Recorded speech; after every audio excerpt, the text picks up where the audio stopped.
All right, let's check out the quarterfinal set before we wrap it up here. Spain, Netherlands. Mosse, who you got? Spain, Netherlands. I'm going to go with Spain, although, as you know, I'm enamored of that team, the way they play. Oh, I know. I think Aitana Bonmati. You get orgasmic. I get orgasmic. I think she's the best player at this tournament. 100%. I know that was my one controversial selection on my top 10 goals list. I just felt like I had to get her in there, so I stuck it at number 10. Lame-ass like it. number 10 goal, like just a throwaway type of goal. The way they cut it, too, it didn't do justice to me. But I know that wasn't a very great angle of that goal. But you will admit, after that, the other 9, you can quibble with the order. Absolutely. But they were all For those that didn't watch, Mosse had his top 10 goals of the tournament here. And the last time we did it on air, there was a lot of controversy because evidently a lot of cooks in the kitchen. But this one was all him. Joel Santos, Ben Grossman types got involved. This time around, I made clear it had to be wow, my list, we're calling people out too That's now. right. I like it. He's I like an artist. Well, to go back to this game, so I think Spain is the better team. I think they're the most talented team in this tournament. I do question their championship medal a little bit. They might be this bully team that when you put an elite opponent in front of them, they find ways to lose. I keep thinking about that England match at the Euros where they played England off the park for 80 minutes but let England hang around, ended up losing. So I'm going to go with Spain, but I'm not confident about it. It would not shock me at all if the Dutch advanced there. Carly? I'm going to go with Spain, only because I picked them to win it all, and I picked Bonmati to get MVP or golden ball of the tournament. Couple things with Spain though. I think they actually play better without Putellas, whether she's coming back with her injury or what's going on, but I think they actually play better without her. In this version of Putellas? Yes, in this version. Okay, so if she was 100%, then still maybe? Yeah, or I mean. Okay. So what I hear is you do not like Alexi Putellas. Well, no, you don't. That's put what words, I heard. That's what America. Don't put words in my mouth. I'm not putting any word. I think you just kind of said it. I mean, I don't know. All right. I think right now, the form that she's in, I think the team seems to play better. And I like Jennifer Hermosa, kind of back as like more of a false nine. So a little suspect on their defense, though. Still, it's a little shaky.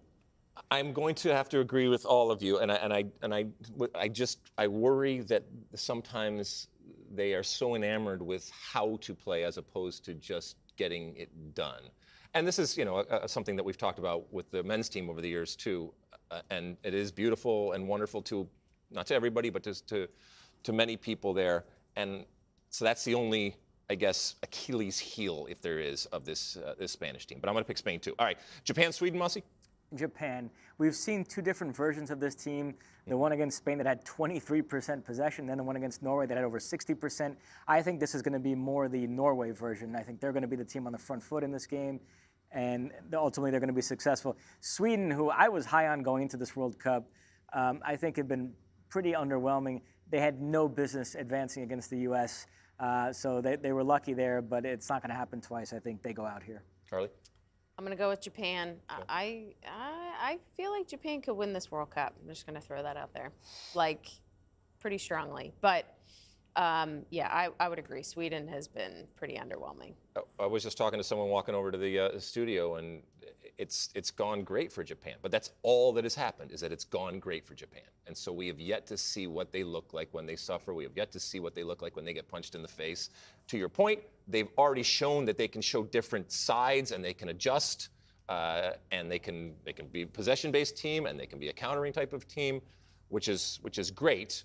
I just wonder what they look like when they're looking around and saying, oh, this isn't anything we planned for and we're in trouble here. And as always with Sweden, set pieces a big factor in this game. They have to defend those well. Yeah. All right, so I'm going to go with Sweden. There you go. Yeah, I'm going to go Sweden. Australia, France. Mosse.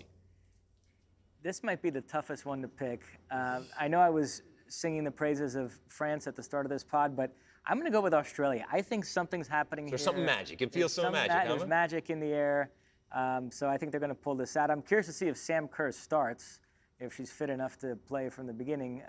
I would probably say no. I think they would bring her off the bench. I don't think you can start Sam Kerr. She's not fit. She looked great the other day, but it was only 10, 15 minutes. But I just don't think you risk it. But the way other players have emerged, Haley Rasso, Caitlin Ford, Gorey in the midfield, Fowler, Catley at the back, I don't think they're that Sam Kerr dependent. I think, she could come on if they need her, but they could win this game otherwise. France is probably the better team, but I'm picking this more based on Okay, yeah. magic, atmosphere, the home crowd. I like that. I like that. I am going to say France, though. I don't think Australia is necessarily playing great football. It's just they've got a couple counterattacks, and the individual players that you said, like Agori, Ford, Rasso, have been really stepping up. I do think that they do have a chance with the home crowd, but I don't know. I'm gonna go with France. I'm going with France too. I picked them to win, so I kind of have to go with. To win the whole thing. Yeah. Oh, wow. It's just because he likes his guy. Yeah, I got my guy and my girl. Yeah, so I'm gonna go with France. I think this is where the Australian magic ends, but I am worried that the magic may be stronger than I anticipate, because there was something special there the other night. We were, I think I told the story yesterday, I lose track, but we were on set and we heard people just screaming as Sam Kerr, just even the sight of her warming up on the sideline, and then she came in, reminded me of. Yeah, remember I was at the Beckham. game last night? You were Oh, that's working. right. Yeah. Oh, yeah, Sam entered, and I was like, wow, 75,000 people Must have been fun. Yeah, it was you fun. can tell me about it later. My goodness. All right, final matchup in the quarterfinals here: England versus Colombia. I think this will be tougher than you might expect, but England will go through it. I think that China game was an outlier for England, and it's going to be more of a struggle with the players they're missing. And they missed Lauren James for this game, suspended for that ridiculous stomp. So Did we decide how many they're going to give her? Or I have not games, seen. Right? I have not seen any word on that. So All right. Well, but she's definitely out for this. Definitely game. out for this game. Maybe even for the next game because of that stupidity and craziness in that moment. All right. So you're going to pick England, yep. Carli? I would agree. I think that this is going to be a tough match for them. But, England, I feel like every game have had to adapt and adjust. We've got Keira Walsh out one game. Tactically, they switch it up, 3-5-2. Now Lauren James. I just think sometimes when you have to, gut through a tournament like that, it makes you dig deep. And we know you love the coach, Serena Vigna. She's great. She is great. Love her. And she is. There's a lot of people that love her. And she'll be wonderful for the U.S. team if she were to be available, or if she wanted to do that. But she's proven, to your point, time and time again, that she can adjust things individually, tactically, and even, I guess, motivationally to produce results.